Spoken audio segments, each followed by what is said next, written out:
There are scary places in games, and then there's those locations that bury themselves so deep under your skin that you have to pay a licensed professional to help you get over them. So let's take a look at the 10 video game locations that really should come with a health warning. As always, one of these locations has been chosen by you, the viewer, so if you'd like to be involved in next week's video, then leave a comment below on what you think the most unforgettable moment in recent video games history has been, and you might just see your entry pop up on screen. But right now, it's all about those scares. So let's get to it. These are the 10 creepiest video game locations ever. Number 10, the Flood Containment Facility in Halo Combat Evolved. The original Halo took a hugely unexpected turn into James Cameron-inspired action horror territory with its mid-game mission 343 Guilty Spark. From the moment you enter the eerily quiet containment facility, it's pretty clear there's something ain't quite kosher. But Bungie bleeds the suspense out painstakingly as you tread over Covenant and human corpses alike while exploring this barren building. Eventually, a fallen soldier's helmet cam reveals what became of his squad. They were attacked by a fleet of parasitic creatures called the Flood, and mere moments later you find yourself fending off hundreds of these feral critters yourself. In terms of creepy Halo levels, 343 Guilty Spark is absolutely unrivaled among the rest of the franchise. It's just a shame that Bungie couldn't quite appreciate that too much of something can be a bad thing, as the game's next level, the Library, diluted much of the Flood scare factor through its tediously repetitive shooting gallery. Ah well, we'll always have the beautifully horrifying moments of 343 Guilty Spark. Number 9, the Nightmare Blood Mazes in Max Payne. Because Max Payne developers Remedy evidently thought that players might need a little breather from all that John Woo inspired gun fu action, the third person shooter occasionally diverges into nightmarish psychological horror. Oh, what a lovely place it is. It really is beautiful this time of year. We're talking, of course, about Max Payne's genuinely soul-shaking nightmare levels. In these sequences, you're forced to navigate a surreal maze-like rendition of Max Payne's house on the night that his wife and child were murdered, while walking across agonisingly thin blood trails without falling to your doom. And I can hear you saying, wow, this is great, but it could really use a soundtrack. Well, how do you feel about the cries of your baby daughter? Good? Great, okay, well enjoy that. Granted, some might argue that the scariness is matched by the sheer annoyance of getting through all these fiddly platforming sections, but Max Payne's nightmare levels nevertheless left a psyche-scarring impression. It'll certainly be interesting to see how Remedy's upcoming Max Payne remake deals with these levels. No doubt we'll have folk demanding that Remedy patch in the original blood rails as part of the authentic #constipation face cut. Number 8, the Ninja Hallway in Metal Gear Solid. The Metal Gear franchise has always enjoyed dipping its toe into the realm of horror, and never more effectively than when players sneak through the nuclear warhead storage facility in the original Metal Gear Solid. Upon reaching the lab area in pursuit of Metal Gear's designer Hal Emmerich, you'll come to a hallway littered with corpses who have been slashed to death with a blade, while bloodstains and bullets adorn the walls.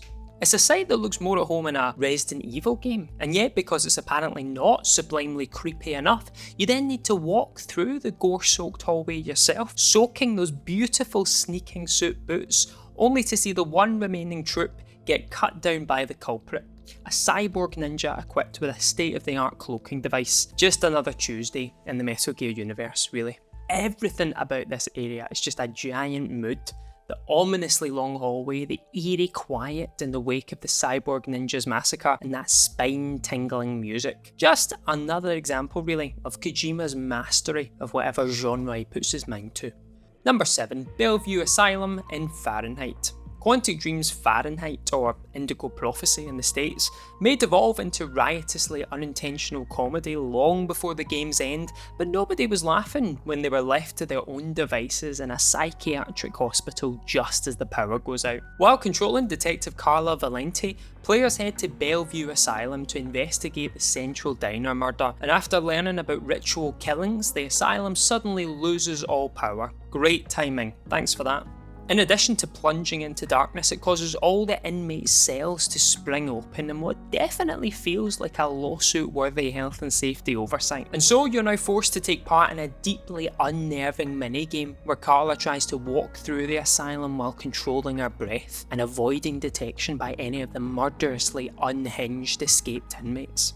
Though the level starts out as a blatant Silence of the Lambs knockoff, it ultimately made the most of its inherently creepy location by taking away all the vestiges of safety that you take for granted, ensuring we all felt just as anxious as Carla did. Number 6. House Beneviento in Resident Evil Village. Choosing just one terrifying locale from the Resident Evil franchise sure isn't easy, but has it ever gotten scarier than House Beneviento from Resident Evil Village? Sure, this might be fueled by recency bias, but House Beneviento is yet further proof that nobody does a spooky mansion quite like Capcom's legendary survival horror franchise, especially when they're clearly inspired by another famous franchise's efforts. PT! In any other game, the cliffside house's dim, warm lighting might actually look quite inviting, but once you take a peek around and head down to the basement, you'll find yourself eager to leave as soon as possible. It's got all your creepy favourites. Mannequins, a spooky well you have to climb down, characters in the distance disappearing as the lights flicker, an oldie-timey projector that plays a creepy video like you're in The Ring or something, hidden doors to a room filled with china dolls, music box puzzles that play haunting versions of children's nursery rhymes, and then finally, to top it all off, a chase by Resident Evil's answer to Mr. Blobby. Your stay in House Beneviento thankfully isn't too long, but Capcom made sure to milk it for every skin-crawling drop it was worth. Number 5. Ravenholm, Half-Life 2. Because Valve couldn't let players get too comfortable after handing them the gravity gun in Half-Life 2, the very next level offers up the most gut-wrenching tension and atmospheric unease of the entire game. We Don't Go to Ravenholm sees Gordon Freeman forced to make a path through the titular ghost town, and because ghost towns aren't inherently creepy enough through their sheer lack of people, of course, this one's infested with zombies. And if that wasn't enough, your Ravenholm tour guide is none other than Father Grigori, a mad priest who spent far too much time on his own, whose cryptic conversation and maniacal laugh make you wish that maybe it'd be better if it was just you and the zombies. And better yet, you can make the level even more pant-filling by installing Half-Life 2's brilliant fan-made VR mods. Haha! Fuck that. Number 4. The House in Gone Home.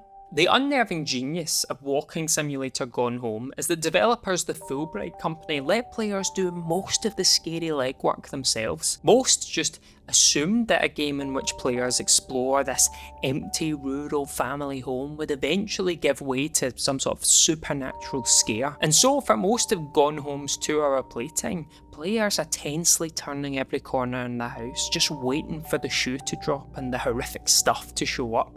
And yet, it never does. Because, as many learn to their disappointment, Gone Home isn't a horror game at all. It's a mystery exploration game, and a very good one at that too. Though the truth of Gone Home obviously isn't a secret today, for those that were lucky enough to go in blind, the suffocating quiet of this lush abode made for an almost unbearably tense time. It's 2 hours of bracing for jump scares without the cathartic release of the actual jump scares themselves, which in the end is quite a special thing.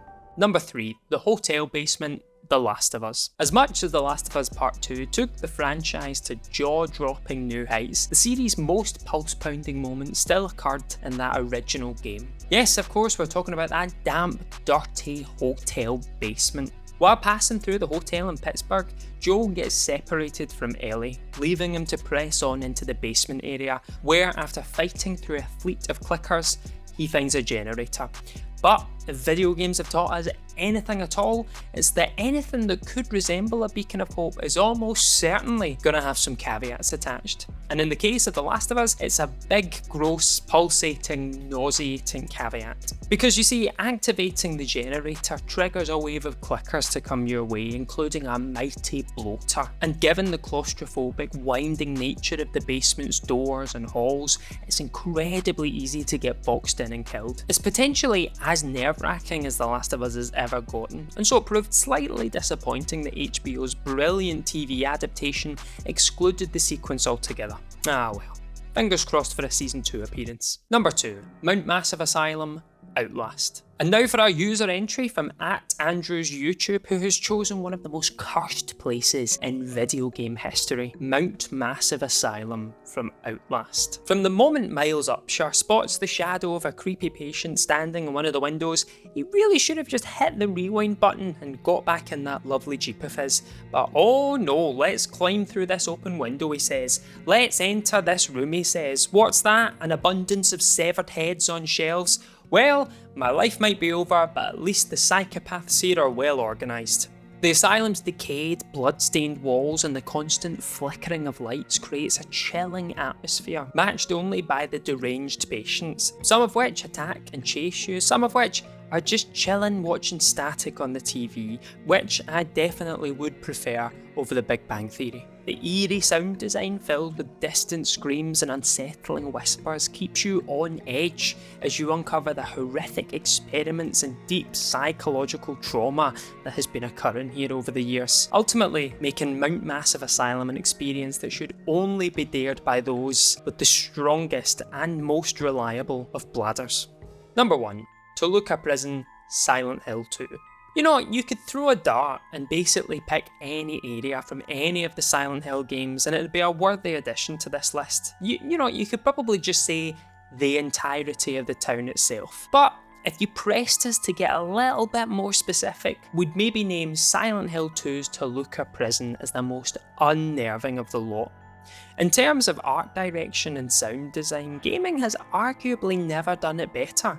Every moment spent exploring this prison is completely nerve-wracking, and you'll likely have to force yourself to keep going. Whether it's the courtyard with what sounds like a horse galloping just out of sight, or the cells that contain children's drawings and the satanic mumbling of an invisible enemy, or it could be the fact that the scares don't stop even on a toilet visit, with one of the game's sparingly used jump scares making you leap out of your skin. Toluca Prison is an area that you won't be sad to leave as your time culminates in James being forced to jump down yet another hole into arguably an even scarier destination. Toluca Prison is a relentlessly grim and upsetting environment that expertly preys on the player's paranoia about what might be lying in wait just around the corner. If we were James, we'd simply walk into one of the unoccupied cells, close the door, and cry until the old gods of Silent Hill took pity on us. So there you have it, 10 of the creepiest locations you can find in video games.